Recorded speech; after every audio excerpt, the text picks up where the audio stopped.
क्या दोगे आप? मेरे पति के प्राण दे दो बस वापिस, और कुछ नहीं चाहिए।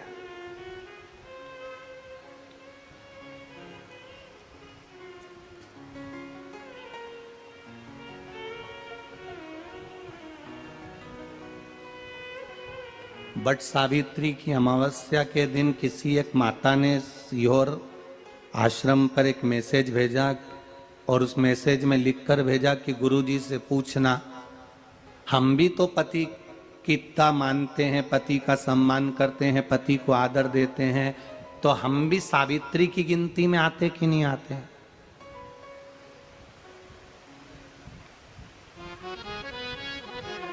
तो सीहोर से मैसेज आया कि गुरुजी वो ऐसा ऐसा पूछा गया है, आप बताओ क्या कहना है। हमने कहा कह दो, जब बट सावित्री आती है तभी तुम पति को प्रणाम करती हो, जब दिवाली आती है तब पति को प्रणाम करती हो, जब करवा चौथ आती है तभी चलनी में मुंह देखती हो, बाकी के समय तो तुम जूड़ा बांध के ऐसी बोलती हो कि पति थर थर कांपता है।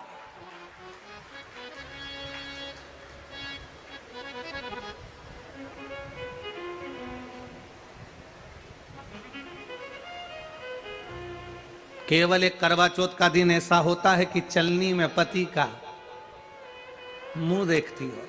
तुम चलनी में पति का मुंह देखती हो और पति तुम्हारे गले में जो मंगल सूत्र टंगा है उसको देखता है, क्योंकि उसको मालूम है 6 महीने से पीछे पकड़ कर बैठी थी, मेरा पहला करवा चौथ का व्रत आ रहा है, मंगल सूत्र दिला देना, मेरा पहला करवा चौथ का व्रत आ रहा है, मंगल सूत्र दिला देना। बेचारे ने ना जाने कहां कहां से कर्जा कर कर इतना बड़ा मंगल सूत्र दिलाया, लाल लाल मोती और इतना बड़ा पेंडिल लटक रहा। तुम चलनी में मुंह देख रही, वो तुम्हारा मंगल सूत्र देख रहा 80,000 का है, 80,000।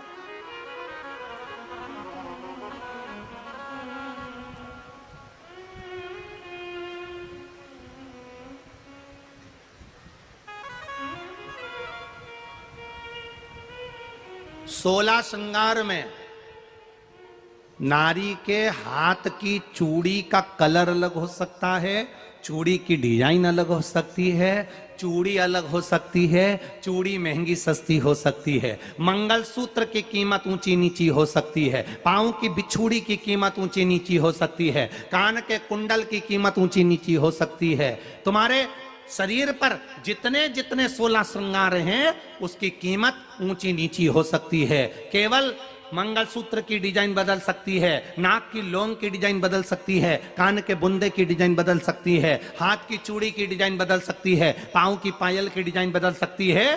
केवल नारी के 16 श्रृंगार में एक श्रृंगार ऐसा है जिसकी कीमत जो पहले थी वही कीमत आज तक है और उसकी डिजाइन आज तक नहीं बदली। वो मांग का सिंदूर है, एक जैसी डिजाइन है और एक जैसी कीमत है।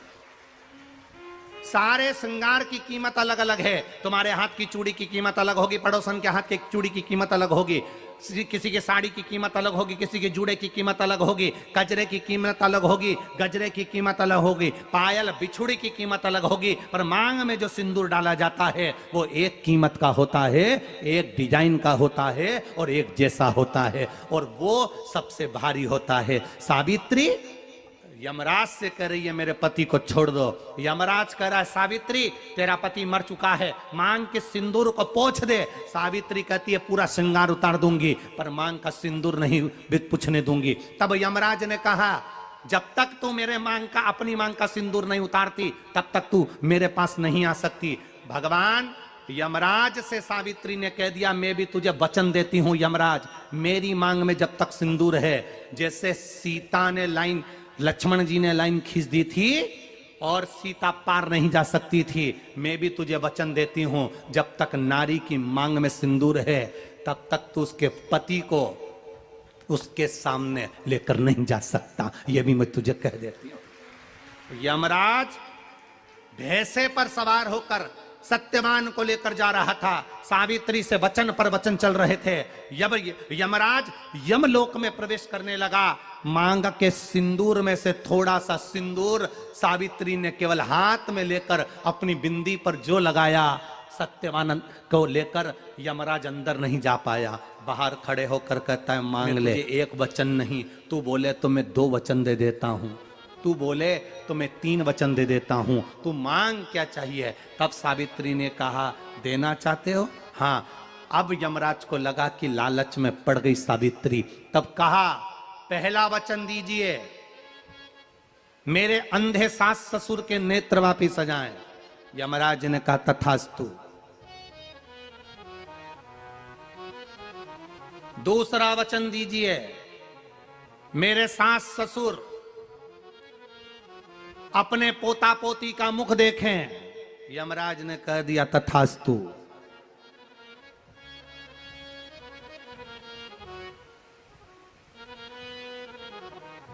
जाओ। यमराज जाने लगे, फिर आग जलने लगी। कहने लगे अब मैं अंदर क्यों नहीं जा पा रहा हूं। सावित्री कहती है तुमने वर दिया है मेरे सास ससुर पोता पोती का मुख देखें, उनके बेटे को तुम ले जाओगे तो पोता पोती कहां से होगा, छोड़कर जाओ। सावित्री है, पति को वापिस लेकर आ गए।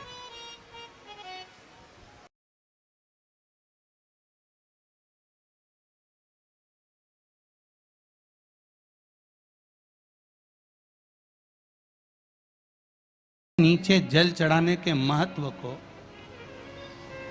एक लोटा जल समर्पित करने के महत्व को मैंने जब सुना तो उसका वर्णन क्या होता है।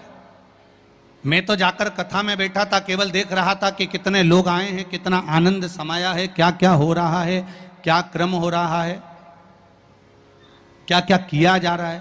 पर उस कथा में मेरी चित्तवृत्ति नहीं थी, मेरा मन नहीं था, मेरा हृदय उस कथा में नहीं था। मैं जा गया था, मैंने सोचा थोड़ा सा कथा में विघ्न डालूंगा। मैंने अपने कपड़े फैला दिए, मैंने थोड़ा सा जल ढोल दिया, मैंने थोड़ा सा चिल्लाना चालू करा, मैंने थोड़ा सा अपशब्द कहना चालू करा।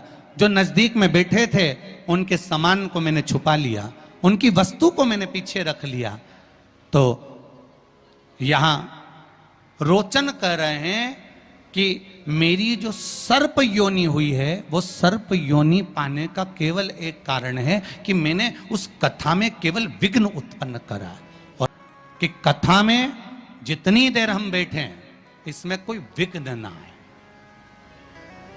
हम भगवान का नाम लेकर स्मरण कर कर, भक्ति को धारण कर कर, भगवान के भजन को धारण कर कर अपनी चित्त वृत्ति में उतारें और प्रयास करें कि उसमें कोई विघ्न उत्पन्न ना हो, उसमें कोई विघ्न ना हो। क्यों?